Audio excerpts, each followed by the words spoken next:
this is something that could correct itself very quickly, but it has to start now. All right, welcome in. It's the Breer Report for October the 23rd. Believe it or not, Week 8 is here. That means we are smack in the middle of mid-season, and we got a good one to start tonight with the Chargers hosting the Vikings on Thursday Night Football. And this is an interesting situation in that you got two teams that came in with very high hopes. This looked like a major marquee matchup before the season started. I'd say it's a little less than that now. But again, a lot of intrigue based on where these teams thought they would be and how injuries have affected that. We'll start with the Vikings. J.J. McCarthy still out with a high ankle sprain. I still think the likelihood is that J.J. McCarthy is the team's quarterback down the stretch, and they're going to sink or swim with him. However, I think Carson Wentz's presence in this situation, and I don't think he played great last week, but his presence in this situation brings you back to the offseason and how the Vikings have approached this position from a global standpoint, and that they weren't going to leave themselves without an answer at the position, and they were unwilling to throw this season overboard in the name of quarterback development. It's a team that won 14 games last year. It's a team that's got a lot of proud veteran players on it. And so this was never going to be a season where you were going to say, okay, we'll see what happens. Sink or swim, we're with the young quarterback. In the offseason, of course, they telegraphed that and trying to bring back Sam Darnold. Then they make a substantial one-year offer to Daniel Jones to come back. Both those guys see better opportunities, become multi-year starters elsewhere, which is why they left. Sam Darnold going to Seattle, Daniel Jones going to Indianapolis. It seems like both those guys' decisions have worked out. And then they trade for Sam Howell, who is more of a pure backup. They give JJ the entire course of the offseason to get all of the reps and become the starter and entrench himself with the veteran players on that team as the guy. And then right before the season starts, they wind up making the move to get Carson Wentz, who's got a ton more starting experience than Howell. And now, after a few games, we're seeing where they're at. And the question is going to be, what's JJ's status when he gets back in the lineup? And can Carson Wentz make a bid for the job? And tonight would be a good opportunity to do that. He threw for over 300 yards on Sunday. I don't think he played great, though. So we'll see if it gets a little bit better today and what that means for J.J. McCarthy's status going forward. But certainly, a lot on the line for the Vikings tonight. And there's a lot on the line for the Chargers, too, who are trying to keep up with the Broncos and the Chiefs in the AFC West. The Broncos, of course, now 5-2. And the Chiefs are just 4-3, but the arrow is pointing straight up on the Chiefs.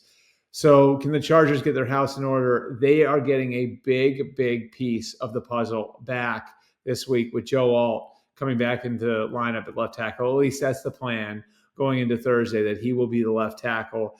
And that's huge for the Chargers. I felt all along that the losses of Alt a few weeks ago and Slater, obviously, in the summer, put the Chargers in a position where they were almost losing their identity. And it'd almost be like, if you want to come up with a comparison for it, going back to the Giants of 15 years ago, where if they were forced to play without Justin Tuck and Osi Umenyiora and Michael Strahan all at once, we'd be looking at a totally different team.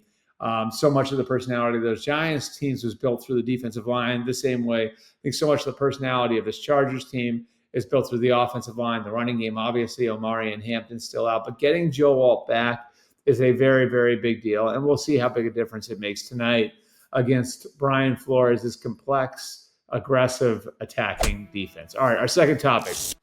On Sunday, the Bears have won 4 games in a row. The Bears look like a team that's on the come now. They rushed for over 200 yards last week. This looks like a team that's starting to build the sort of identity that Ben Johnson helped to build in Detroit, where you see through the lines of scrimmage, they're becoming very good running the ball. They're becoming very good against the run. They don't need Caleb Williams to be Superman. And now they're facing a Ravens team that is getting healthier. And they're not there yet, but Lamar Jackson was back on the practice field today. And you look at some of the names on that injury report, Kyle Hamilton's still on there, Marlon Humphrey's still on there, Roquan Smith's still on there, Ronnie Stanley's still on there. But most of them took part in practice in some form or fashion. The one who didn't, of the guys I mentioned, was Marlon Humphrey. But every other guy was at least out there on a limited basis. And I'm just telling you, I would not sleep on the Ravens. Like, I think this Ravens team has a chance to come back and get themselves right back in it. And if you look at their schedule, and I'm going to pull it up right now, you look at the team's schedule and kind of where they're at and where they could be going.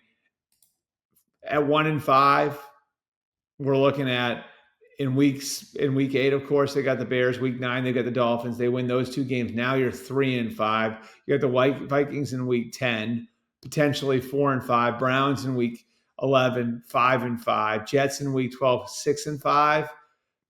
This is something that could correct itself very quickly, but it has to start now. They can't dig that hole any deeper. And so I look at a very manageable piece of the schedule here where the Ravens could start reeling off wins.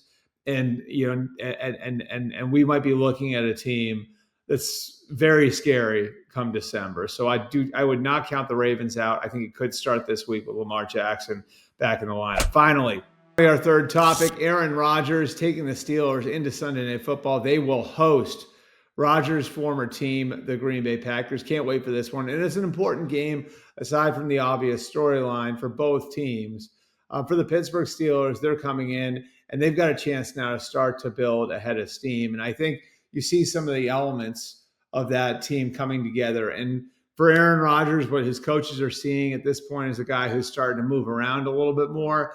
And you're seeing him make those off-schedule throws, the throws across his body that are really, I think, illustrating a comfort level that he's had in the offense, and maybe a comfort level that he hasn't had playing football since back when he was a Packer 3 years ago. So you're starting to see that come together for Aaron Rodgers. Part of it is the young line is starting to play better. That group was not great at the beginning of the year, but they have a lot of faith that was going to come around. With the young guys like Zach Frazier and Broderick Jones and Troy Fautanu. And now, you're starting to see a better product up front. And DK Metcalf's been everything they could hope for. So with the defense being as good as it is and as deep as the defense is, and now the offense starting together, this could be where the Steelers really start to take off. And now they're playing a Packers team that really feels like they've started to settle in. It's been a weird season for Green Bay. You have the sugar high of the Micah Parsons trade. You come out of that, you have 2 wins in 5 days against quality opponents, against teams that were in the playoffs last year. They actually beat the 2 teams that were in the NFC title game in that 5-day stretch, and beating the Lions in the opener and the Commanders in week 2. And then you crash off the sugar high and you fall down and you lose an inexplicable one to the Browns. And then you have the funky tie in Dallas, and you go into your bye, and now you've won a couple of games in a row. You've sort of restabilized yourselves, and now we'll get to see what happens against a quality opponent in a primetime spot on the road. Can't wait for that one. Appreciate you guys coming out. As always, you can get me your feedback right below my face on the comments on YouTube or on social media, at Albert Breer on Twitter, at Albert R. Breer on Facebook, at Albert_Breer on Instagram. Appreciate you guys coming out. We will see you next Tuesday for another Breer Report. Enjoy the weekend.